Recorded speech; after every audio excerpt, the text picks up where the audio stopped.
Alright, let's finish off the chapter on data types. So let's just get straight into it.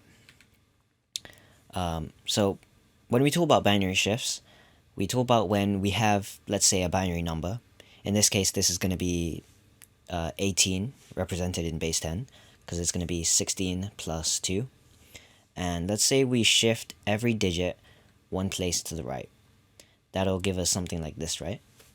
And if we convert this to base 10, this is just going to be 8 plus 1, which is going to be 9. And our original one was 18, right? Let's say instead of shifting it one place to the right, we shift every digit one place to the left. That'll give us something like this. And if we convert this to base 10, this is just going to be 32 plus 4, which is equal to 36. And so, well, what we can notice is that if we shift each digit one place to the right, that has the effect of dividing the number by 2, the binary number by 2. And if we shift each digit one place to the left, that has the effect of multiplying the binary number by 2, right? And what this might look like in denary, base 10, is that if we have a number, in this example we have 976, and we multiply it by 10, that has the effect of shifting each digit one place to the left. And let's say instead we divide by 10, that has the effect of shifting each digit one place to the right. So that's also the case in binary as well.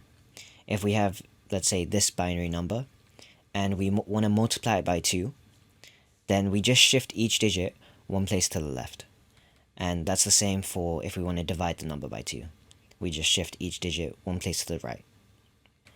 Now, an important thing to note is that in this case, we have a binary number where if we perform any shifts on it, we're going to lose data, right?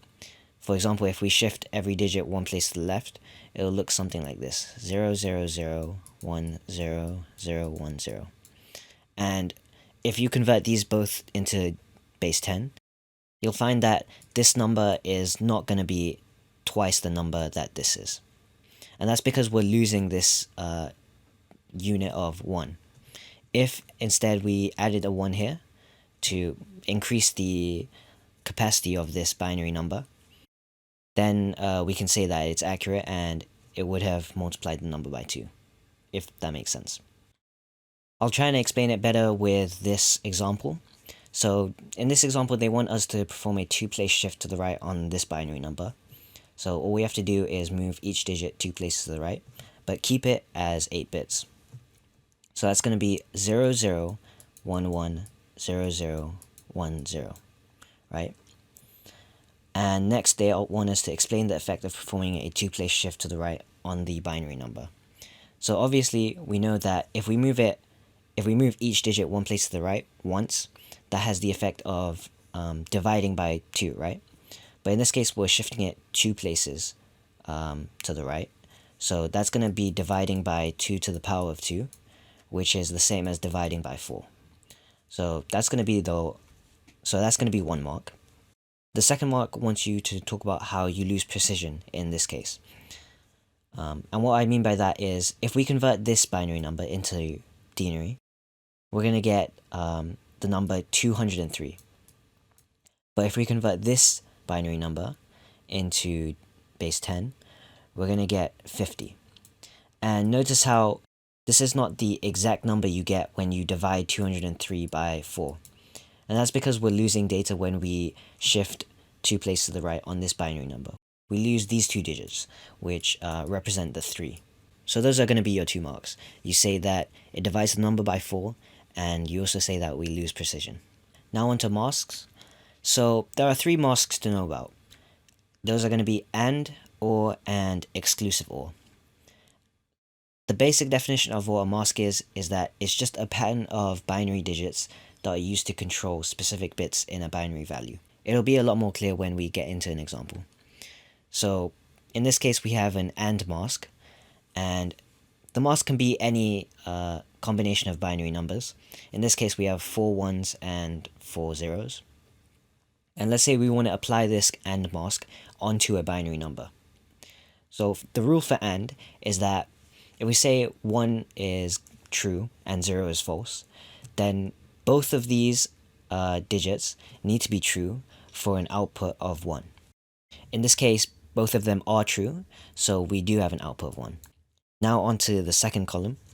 So both of them are not true, so that outputs 0. In this one, both the first and the second one are true, therefore that outputs a 1. In this case, they also output a 1. This is a 0, this is a 0, 0, and 0. Now onto the OR mask. So the rule for this one is that either of them can be true for an output of 1. So in this case, either of them are true, so we have an output of 1. This one has the bottom one as true, therefore we output a 1. This one is also a 1, we have a 1 there. And in this example, we have none of them as true, therefore we output a 0.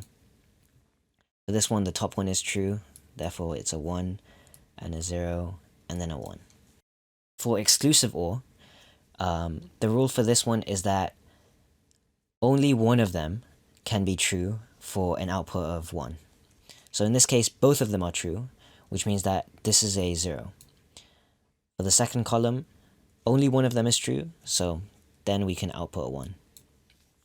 This one is going to be a 0, this one's going to be a 0, 0, 1, 0, and 1.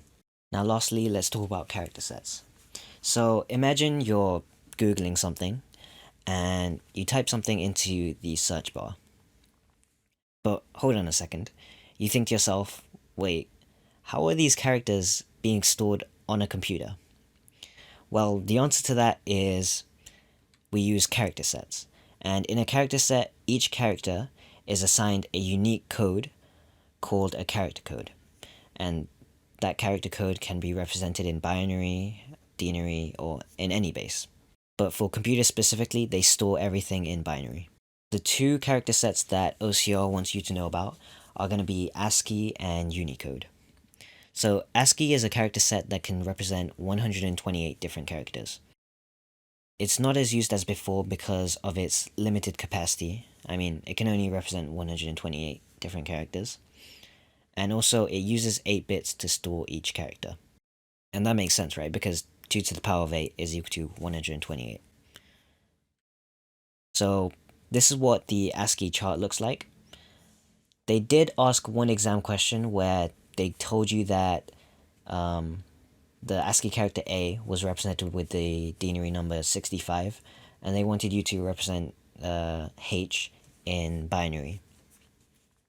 So they can ask you questions about the ASCII table, but I mean, I wouldn't recommend trying to memorize this table. I mean, it's just not worth it.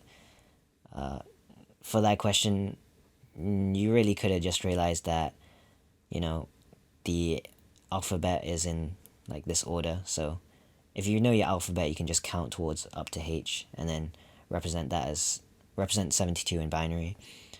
I really don't think they'll ask you a question like represent this like hashtag in binary, but if they do, then that's unlucky. I mean, I'm not gonna bother learning this table myself, but if you want it, you can. I just wouldn't do it. Anyway, onto Unicode. So Unicode 15.0, which was the latest version, can represent nearly 150,000 characters, right? Unicode is used much more widely in modern computers, and that's because Unicode can represent multiple languages. I think the last point I have here is that the one disadvantage of Unicode is that it typically requires more bits to store characters than ASCII, which means that you're going to need a lot more storage, right? And that makes sense, because if you're trying to represent the 100,000th character in Unicode, you're going to need quite a large binary number to represent that, or store that. And I think that's about it.